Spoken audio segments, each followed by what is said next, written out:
20 లక్షల ఉద్యోగాలు ఇస్తామని అధికారంలోకి వచ్చిన కూటమి సర్కారు నిరుద్యోగులను మోసం చేసిందని మండిపడ్డారు వైఎస్ఆర్సీపీ ఎమ్మెల్సీలు. వైఎస్ జగన్ హయాంలో ఇచ్చిన నోటిఫికేషన్ను క్యాన్సిల్ చేసి కేవలం 15,000 ఉద్యోగాలు మాత్రమే ఇచ్చారన్నారు. అసెంబ్లీ సీఎం 6,28,000 ఉద్యోగాలు ఇచ్చామని చెప్తే మండలిలో మంత్రి 5,72,000 ఇచ్చామని ప్రకటించారన్నారు. తప్పుడు లెక్కలు చెప్తూ నిరుద్యోగులను మోసం చేస్తున్నారని మండిపడ్డారు. దేశంలో నిరుద్యోగ రేటు 5.2% ఉంటే 8.2%తో ఏపీ దేశంలోనే నెంబర్ 1గా ఉందన్నారు. అలాంటప్పుడు లక్షల ఉద్యోగాలు ఎలా ఇచ్చారో సమాధానం చెప్పాలని డిమాండ్ చేశారు వైఎస్ఆర్సీపీ ఎమ్మెల్సీలు.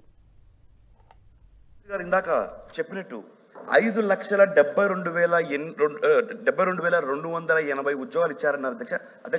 ఇది నిజమైతే ధన్యవాదాలు అధ్యక్ష. కానీ వీళ్ళు పట్టుమని మేము మా ప్రభుత్వంలో ఉన్నప్పుడు మా నాయకుడు మా జగన్మోహన్ రెడ్డి గారు ఇచ్చిన నోటిఫికేషన్ క్యాన్సిల్ చేసి పట్టుమని 15,000 ఉద్యోగాలు ఇచ్చి పెద్ద బహిరంగ సభలు చేసిన వాళ్ళు 5,72,200 మాకు తెలియాలి అధ్యక్ష. మాకు తెలియాలి అధ్యక్ష. తెలియాలి. శాసన సభ సాక్షిగా ఆంధ్రప్రదేశ్ రాష్ట్ర ముఖ్యమంత్రి వర్యులు 6,28,320 ఉద్యోగాలు ఇచ్చారని చెప్పారు.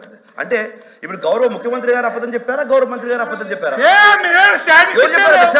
ఇది కాకుండా ఆన్ రికార్డ్ రాజ్యసభ సాక్షిగా డిసెంబర్ 15వ తారీఖు వాళ్ళు చెప్పిన స్టాటిస్టిక్స్, భారతదేశంలో ఆంధ్రప్రదేశ్ 8.2% అన్ఎంప్లాయ్మెంట్ లో 8.2% ఆన్ రికార్డ్ ఇచ్చారు అధ్యక్ష. ఇండియాలో 5.2 ఉంటే కేవలం ఆంధ్రప్రదేశ్ రాష్ట్రంలోనే 8.2 ఉన్న ఆంధ్రప్రదేశ్ కు ఈరోజు నిరుద్యోగులకు ఏం సమాధానం చెప్తున్నారు అధ్యక్ష? ఎలక్షన్లలో మొదటి హామీ ఏదో అధ్యక్ష? 20 లక్షల ఉద్యోగాలు, 3,000 రూపాయలు నిరుద్యోగ బుద్ధి. ఎక్కడ ఇచ్చారు అధ్యక్ష 3,000 రూపాయలు నిరుద్యోగ బుద్ధి? 2025-26 సర్వే ప్రకారం Andhra Pradesh unemployment rate 8.2, which is highest in the country.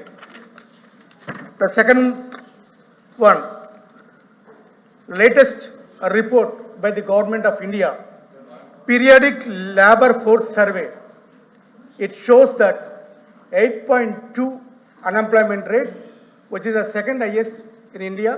First one is Uttarakhand. The third important answer given by the minister in the Rajya Sabha, unemployment rate Andhra Pradesh lone first rank Rajya Sabha statement. National average 5.2 unte AP average 8.2. So మా సభ్యులు అడిగినట్టు అధ్యక్ష, అన్ఎంప్లాయ్మెంట్కి మీరు overcome చేసే measures ఏంటి అని మేము question అడిగాం. తర్వాత ఏదైతే గణాంకాలు చెప్తున్నాయో ఆ గణాంకాలతోటి మీరు ఏకీభవిస్తున్నారా? ఏకీభవిస్తే మీరు తీసుకుంటున్న చర్యలేంటి? నిరుద్యోగ భృతి ఇస్తామని, అలాగే జాబ్ క్యాలెండర్ ప్రకటిస్తామని ఎన్నో హామీలు ఇచ్చి అధికారంలోకి వచ్చారు అధ్యక్ష. జాబ్ క్యాలెండర్లు అవి జాబ్లెస్ క్యాలెండర్స్ అయిపోయినాయి అధ్యక్ష. అంటే ఇప్పటి వరకు జాబ్ క్యాలెండర్లే అమలు పరచరా. మా జగన్మోహన్ రెడ్డి గారు 1,30,000 శాశ్వత ఉద్యోగాలు, ఎంతమంది యువతకి నైపుణ్యాభివృద్ధి శిక్షణ ఇచ్చారు, వారిలో ఎంతమందికి వాస్తవంగా ప్రస్తుతం ఉద్యోగాలు లభించాయి, జిల్లాల వారీదిగా నివేదిక ఇవ్వండి. అలాగే యువతకు స్వయం ఉపాధి కొరకు ఆర్థిక సాయం చేయడానికి ప్రభుత్వం తీసుకుంటున్న చర్యలు ఏమిటి అనేది మీ ద్వారా మంత్రి వారికి